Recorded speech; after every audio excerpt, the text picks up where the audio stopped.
Hello everyone and welcome to today's webinar titled The Next Generation of Ion Mobility MS with Structures for Lossless Ion Manipulations. I'm Susie Valdez of LabRoots and I'll be your moderator for today's event. Today's educational web seminar is sponsored by Agilent. So let's get started.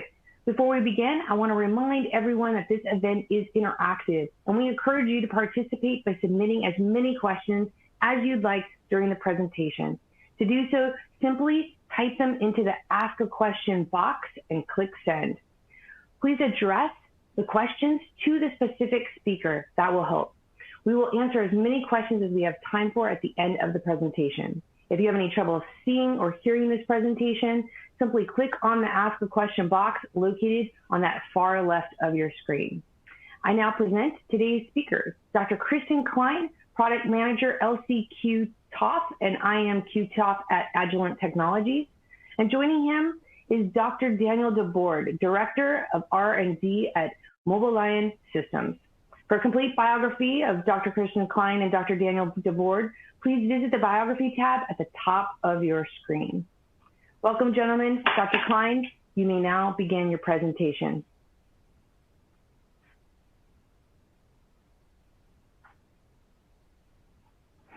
Hello, I would like to welcome you to Agilent's virtual Mass Spectacular webinar series.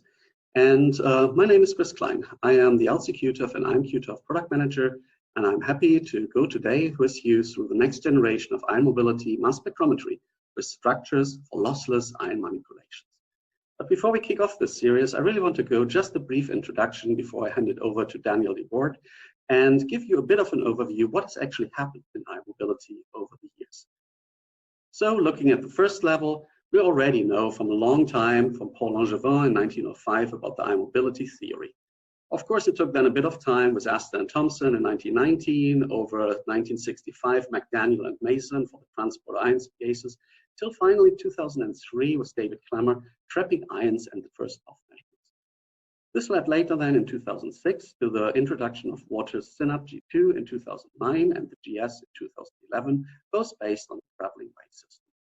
In 2014, Agilent introduced the drift tube-based ion mobility QTOF, which then followed later in 2016 Bruker's timsTOF, and then in 2019 again Waters' circular ion. This followed now in 2020 with mobile ion and structures for lossless ion manipulation. So where does actually ion mobility fit into? And we see that in the publication literature, a large number of applications happening here. So basically from a lot of theoretical aspects up to the year 2000, and then an explosion nearly of exponential growth of all the different applications where ion mobility can be used and applied. The reason for that is, if we really look where ion mobility fits in the spectrum, we really add a full spectrum into the LCMS by acquiring effectively ion mobility mass spectrometry frames. This four-dimensional network effectively consists of a chromatogram, the signal response, the ion mobility and drift time, and of course a mass spectra in MOSE. So if we look at the different timing on here, the chromatogram, multiple seconds or fraction of minutes, whereas mass spectra typically on TOF transients in the microsecond domain, we see that ion mobility in the milliseconds to low second fits exactly into this range, and by that can basically completely enrich with another dimension the separation within our technologies applied. The 6560 ion mobility was a low-field drift tube, and it was based on the principle for delivering highest collision cross-section accuracy. It has a very defined length of a drift cell, and it yields about a resolving power of 50. This is combined with nearly 40,000 resolving power of the QTOF, gives us additional elements in separation. But what does actually ion mobility measure? Basically, it moves from velocity to mobility to a collision cross-section. We see at the bottom the Mason-Champ equation, where in black, basically, the only variable parameters are shown, which is a drift time, which is magnetic field, and the length of the drift cell. Once knowing those parameters based on first principle, the collision cross-section can be calculated of this. With that, we are able now to look at the conformational space occupancy from Biomolecules. This is a figure from the McLean lab, already now nearly 11 years old, really saying that if we look at the different molecular classes from lipids, peptides, carbohydrates, or nucleotides each of them have their own space within the collision cross-section and can easily, of course, be separated. Then it comes to the fact of, if I now look into the different classes, here I benefit substantially from a further increased resolving power of the ion mobility space. And this is now actually my turnover to Daniel, who will show you exactly how, with structures of lossless ion manipulations, boundary conditions of ion mobility resolution are increased substantially. Thank you for your attention, and Daniel, the floor is to you. Hi, my name is Daniel DeBord, and I'm Director of R&D at Mobilion Systems, and I really appreciate this opportunity to speak to you about the work we've been doing at Mobilion to develop the next generation of ion mobility mass spec systems, and they are based on a technology known as structures for lossless ion manipulations.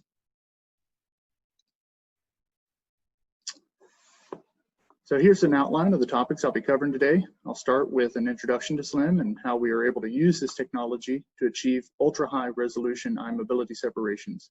I'll then go into a few applications of SLIM, including a couple of biotherapeutic characterization workflows, biomarker detection, and finally demonstration of how SLIM can achieve separation of some challenging lipid isomers. I'll then finish up the presentation with some recent work we've been doing to implement high bit order multiplex data acquisition in SLIM. So SLIM stands for Structures for Lossless Ion Manipulations and describes an approach to trapping and manipulating ions where we can use printed circuit board technology to create electrode arrays capable of transmitting ions over very long distances. SLIM was originally developed at PNNL and Dr. Richard Smith's laboratory in 2014 and has since then gained significant recognition within the ion mobility community due to its position as the highest resolution ion mobility technique. This technique has emerged at a time when the ion mobility mass spectrometry field is exploding. As shown in the graph, the number of publications related to IMMS has grown steadily over the past 5 years to over 500 articles in just 2019 alone. Despite its relatively recent development, SLIM has also been well documented in the scientific literature.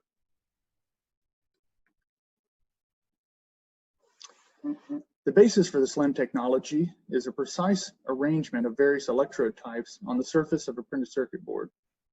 As shown in the diagram on the top left of the slide, there are 3 main types of electrodes included. The blue rectangles represent the guard electrodes to which a DC-only voltage is applied. The trapping field generated by this voltage can be seen on the figure on the right, where the DC guard electrodes serve to confine the ions laterally. The red strips represent the RF electrodes to which a high voltage RF signal is applied to create a trapping field which keeps ions suspended between the 2 circuit boards. Combination of RF and DC voltages creates the trapping region shown in green and effectively forms an ion conduit through which ions can be passed very efficiently. The rainbow colored boxes in the top image represent the traveling wave electrodes, which allow for controlling the motion of the ions in the z-axis, as will be shown in the next slide.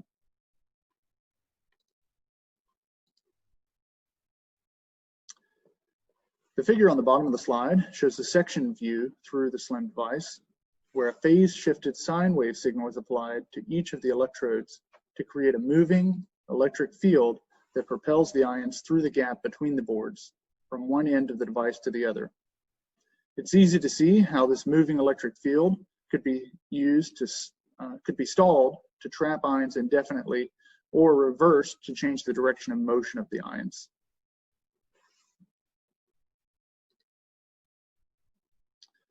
The true value of the SLIM electrode geometry is that it is amenable to directing ions in nonlinear paths.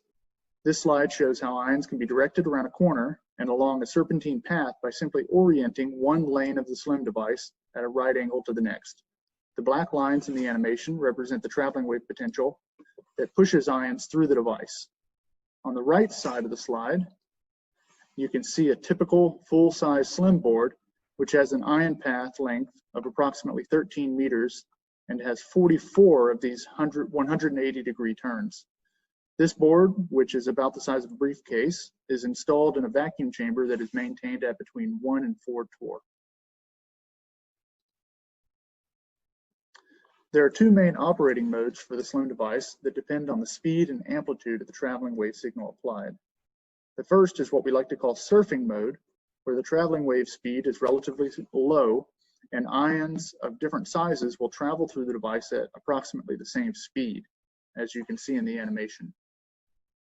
There is no separation achieved based on mobility under these conditions.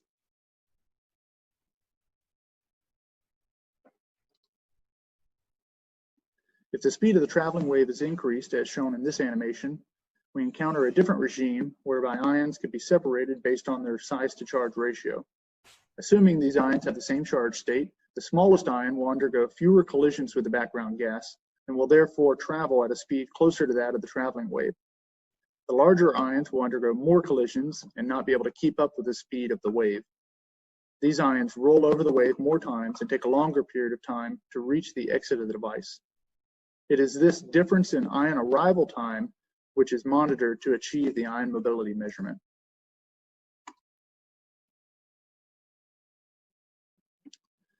As shown on the previous slide, ions can be separated in traveling wave ion mobility because they travel at different speeds.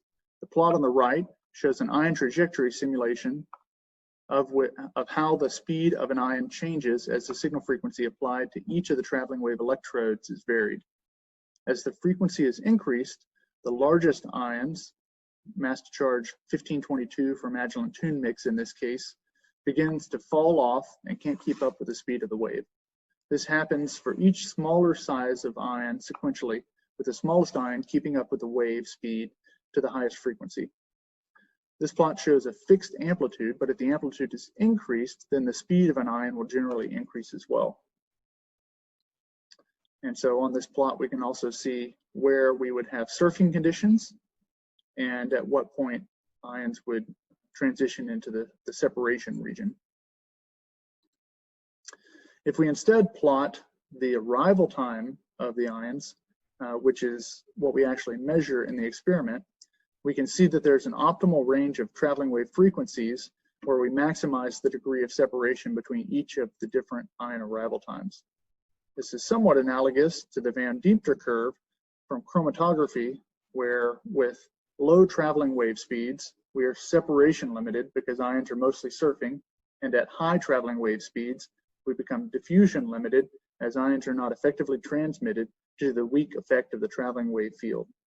From this plot, one can see how the traveling wave parameters can be tuned to optimize separation based on the ions of interest.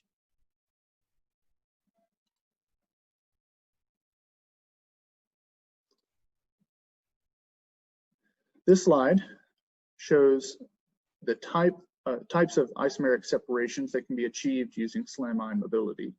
Starting from the top, we can show two sugar molecules that have a difference in their size or collision cross-section of approximately 2%. These compounds are isomeric, which means they have exactly the same molecular composition and therefore are indistinguishable by mass spectrometry alone. And with ion mobility, you can see that we get a good degree of separation and arrival times between these two components. A slightly more challenging separation is the example shown in the middle, where we have reverse peptide structures that have a difference in CCS of approximately 1%. Even in this case, we are still able to separate those compounds and even differentiate between those and deamidation species as shown in the middle. At the bottom, we show a very challenging case of two lipid isomers, which are phosphoethanolamine lipids that have a difference in their CCS values of approximately 0.3%. And in this case, we're able to achieve some degree of separation using the SLIM technology. So as shown before, we have a degree of freedom in SLIM, which is the path length of the board that's used. And what we're showing in the plot on the right is how the resolution or resolving power of the ion mobility separation changes with the path length, as shown by the red line. The data shown at left represents a 13-meter path length, where the SLIM CCS resolution achieved is in the range of 250 to 300. As demonstrated by the black line, this intersects the resolving power line at approximately 280. And then I've also plotted the CCS difference between two molecules required to achieve a resolution, two-peak resolution value of approximately 1. And at 13 meters, this works out to about 0.3%. So as you can see, if there are more similar compounds that should be separated, we have the option of increasing the SLIM path length to improve the degree of separation between those compounds. And this has been demonstrated numerous times at Pacific Northwest National Laboratory, even up to path lengths over 2 kilometers. The trade-off that also needs to be accounted for as the path length is increased is that the arrival time or analysis time for each of the ion mobility cycles increases. This increase is linear. The increase in resolving power behaves as a square root.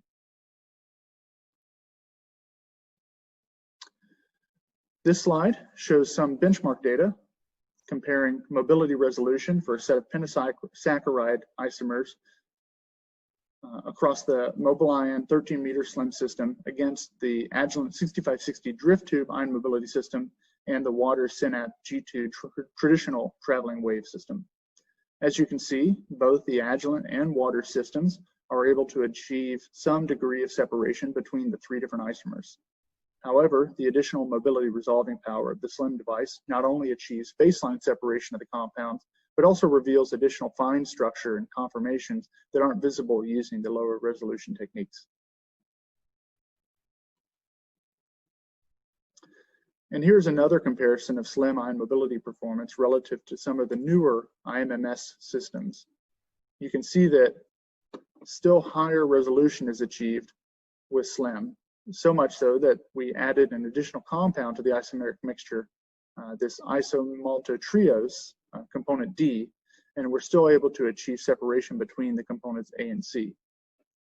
Comparing to the Bruker-TIMS-TOF system and the water cyclic ion mobility system and post-processing of the Agilent drift tube data using their high-resolution demultiplexing algorithm, if the relative spacing of the peaks A and C for the other systems would be compromised by introducing the additional D component.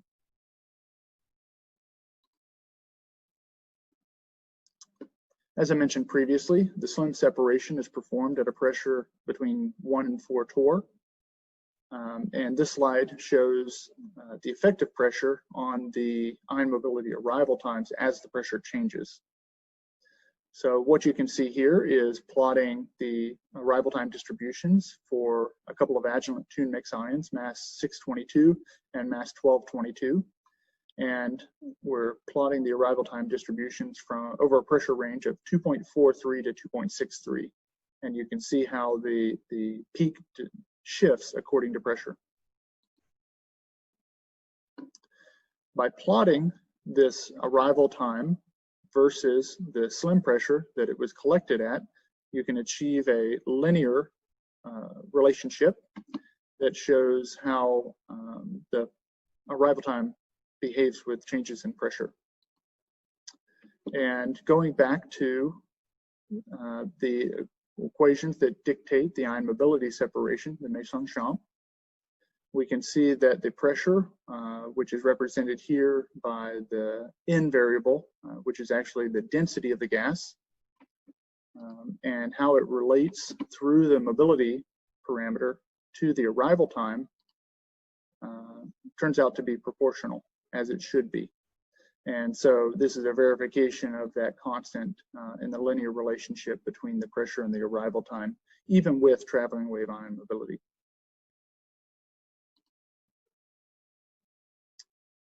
The beauty of the SLIM ion mobility technique is that it allows us to digitize separations, which makes the analysis method more reproducible and transferable than typical chemical separations. As shown in the previous slide, the IMS separation is dependent only on the temperature, pressure, and electrical potentials applied. And by controlling these parameters, we're able to generate extremely reproducible ion mobility peaks both in terms of arrival time and peak area.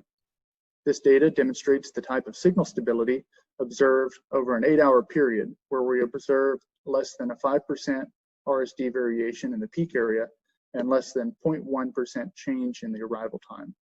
And all of this data was generated using 40 picogram injections, flow injections analysis for reserpine molecule. And this is the molecular ion. So up to now, I've described how we achieve the mobility separation with SLIM, but equally important is understanding how the SLIM device integrates with a mass spectrometer to generate IM-MS data. This animation shows how ions move through the device. You can see that the liquid sample is drawn through a capillary and introduced or ionized using electrospray ionization. And these ions that are formed are drawn through a capillary and ion funnel into the SLIM vacuum chamber, where they are accumulated on the SLIM board itself. By controlling the potentials and direction of the traveling wave, we can then introduce this pulse of ions into the SLIM device and achieve the separation that's shown here. As the ions enter the time of flight device, you'll see on the top panel that the arrival times are registered in real time using the mass spectrometer. So ultimately, we're able to generate a two-dimensional data plot where we're correlating the mass spectrum with the mobility spectrum or arrival time. And this two-dimensional heat map significantly increases the peak capacity of the analysis. So this instrument configuration and data structure is the basis for all of the experimental data in the following slides. So with that, I'll transition to some of the data that we've been able to generate on some relevant applications in the characterization of biotherapeutics. The production of biologics is a $66 billion industry, in which 8 of the top 15 selling drugs are based on monoclonal antibodies, and another 3 are also large protein therapeutics. Monoclonal antibodies are much more complex than traditional small molecule therapeutics because they are derived from cells rather than directly synthesized in a laboratory. Because of this, we have to account for biology in addition to chemistry, since structure dictates function. In many cases, traditional LC-MS approaches do not fully characterize the structural variants encountered throughout the various phases of development and production. The diagram in the top left shows the high-level structure of a monoclonal antibody. The Fab region is responsible for antigen binding and differs across different mAbs. The FC region is responsible for determining the half-life in the patient and is conserved across monoclonal antibodies. All of the various colored circles represent various post-translational modifications to the protein's amino acid sequence, which must be characterized and controlled to ensure safety and efficacy of the product. A PTM is a structural variant that must be understood in the process.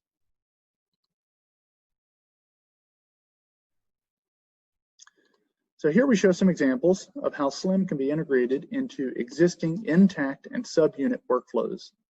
For this work, we followed an existing Agilent 6545 XT application note method. On the left, you have an example of SLIM replacing LC and an example of integrating into and enhancing an existing workflow. On the left, you can see a comparison of 2 different analytical workflows, one using the standard LC-MS and the other using direct flow injection into a SLIM QTOF system. This plot shows that similar relative glycoform quantitation results can be achieved using a 2-minute IM-MS analysis rather than the 5-minute LC-MS analysis. Subunit data on the right corresponds to LC SLIM-MS data, where we show that, again, similar glycoform quantitation can be achieved while incorporating ion mobility separation at the subunit level of analysis. The real value of the data on the right should become apparent on the next slide.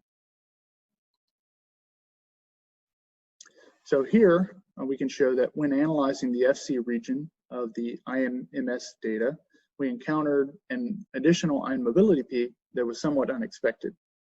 Upon further investigation, the data suggests that this peak corresponds to residual intra-chain disulfide bonding in the molecule that results in a different conformational structure. This is supported by comparing data from a sample that was reduced at an increased time and temperature, and this results in predominant formation of the more extended conformational species. The capability to detect these types of disulfide isoforms opens up the possibility to take on cross-linking and disulfide scrambling studies using this approach.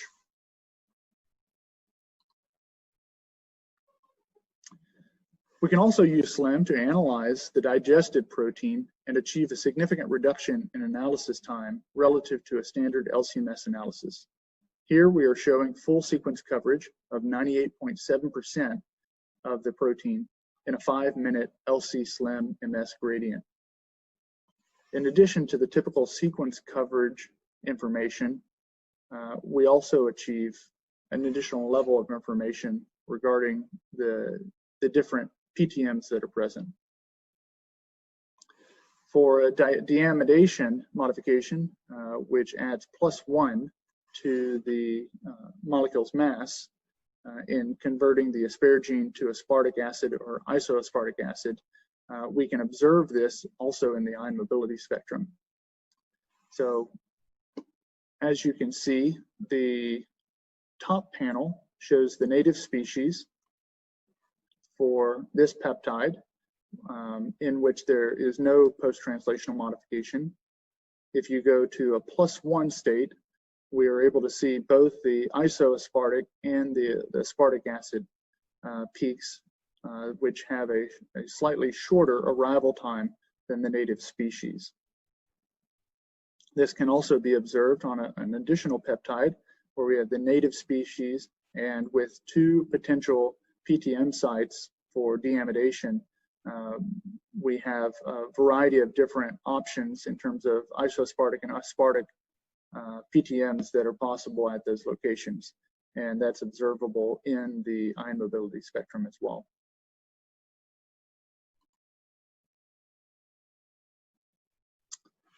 So transitioning to another application where SLIM is has some value.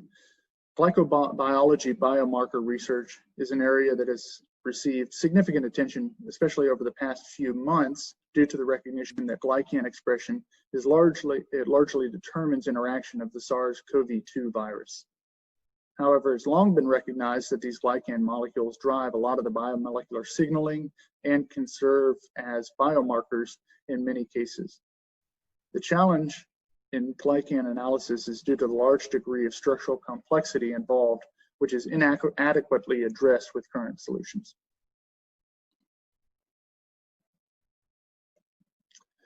So this slide shows some work that we've done in collaboration with the Complex Carbohydrate Research Center at the University of Georgia and our collaborators there, Lance Wells and Michael Tiemeyer.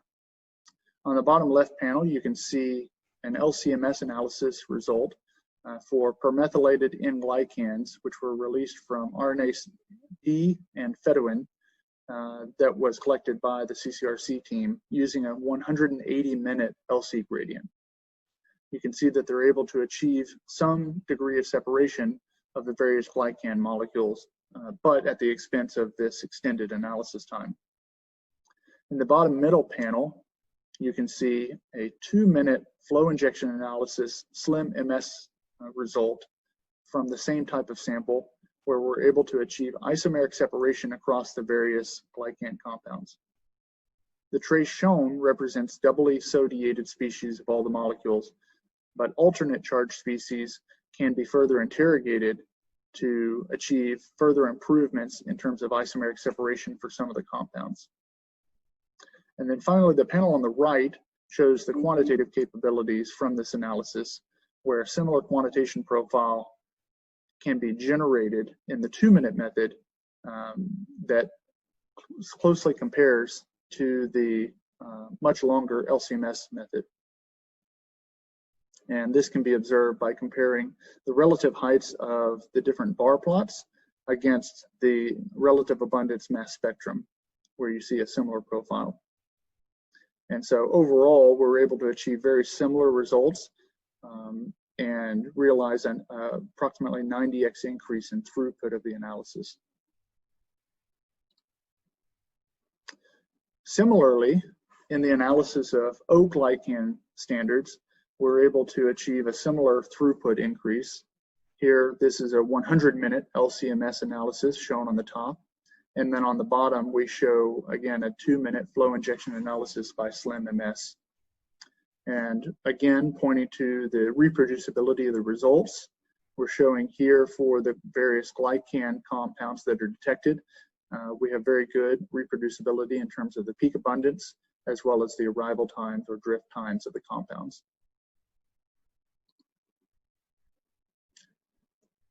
The final data slide here demonstrates our capability for all types of isomeric species commonly found in lipids.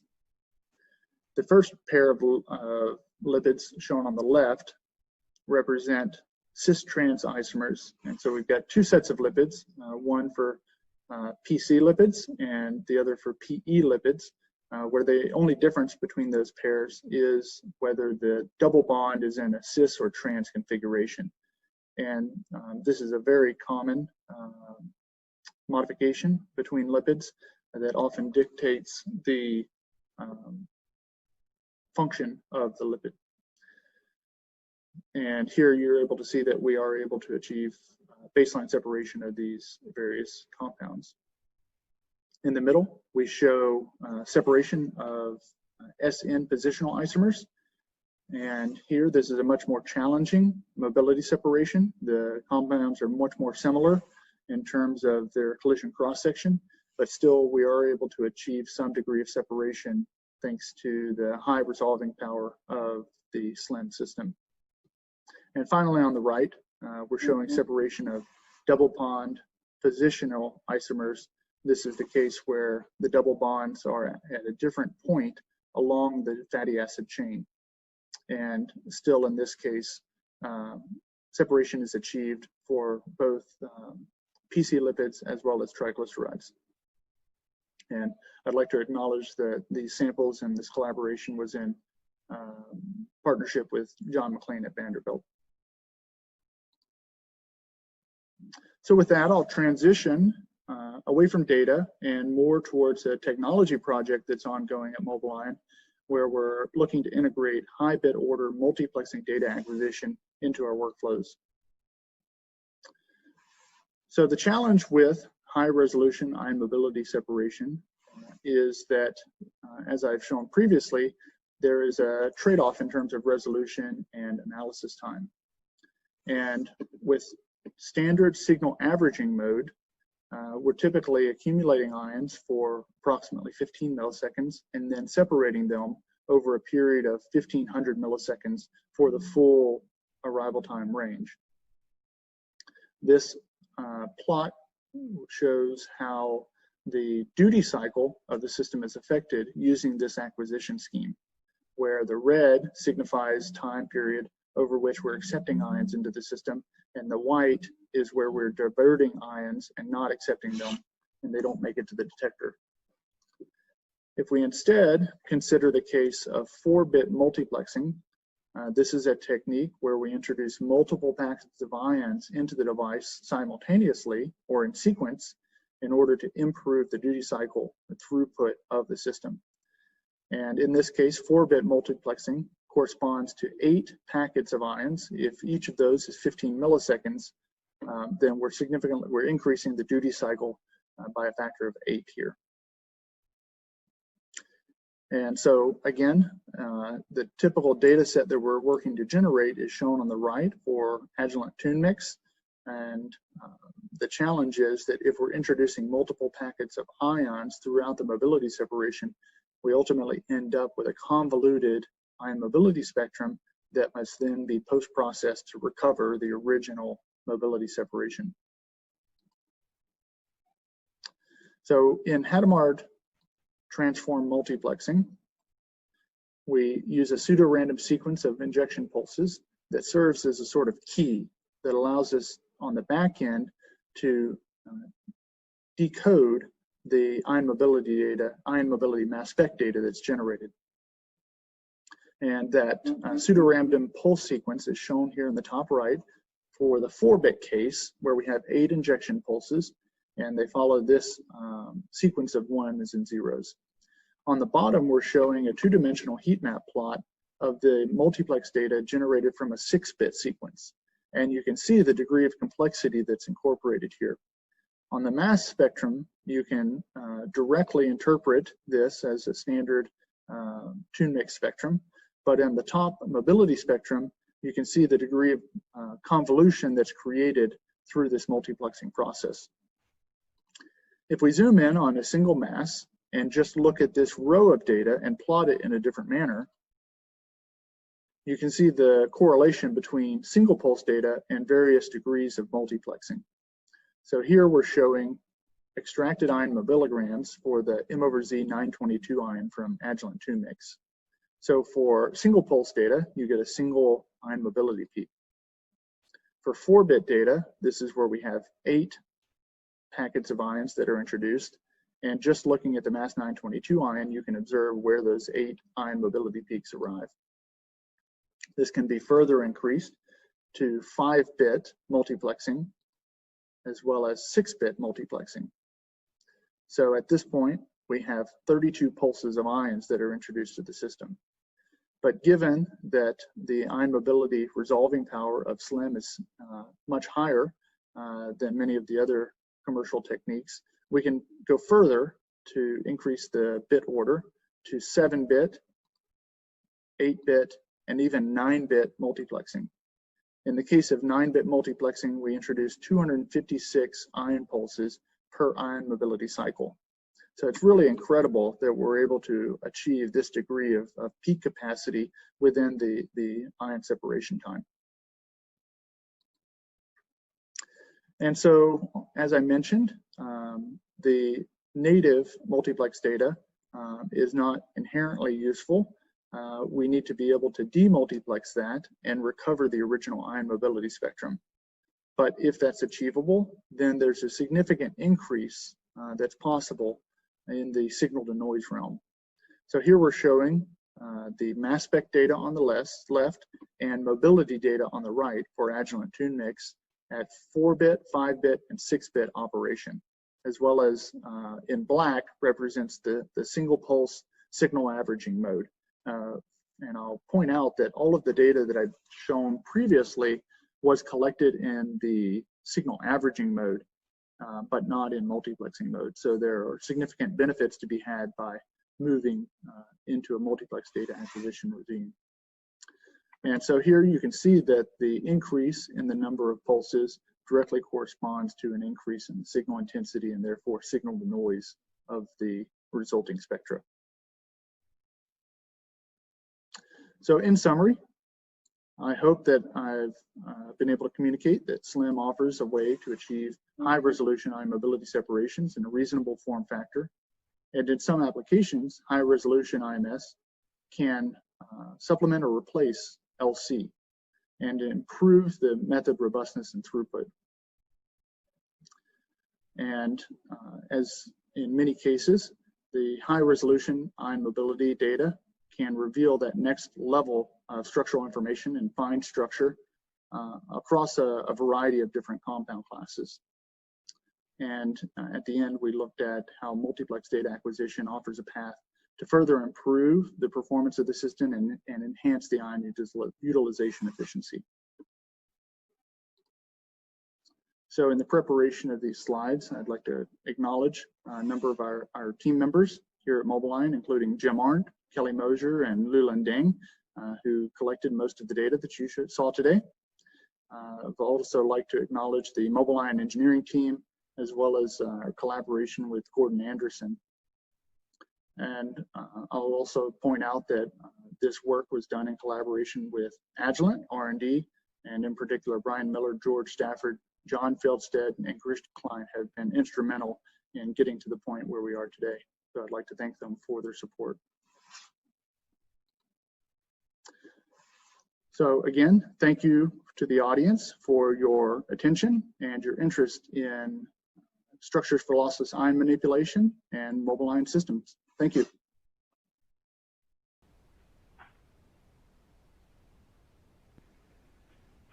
And thank you, Dr. Klein and Dr.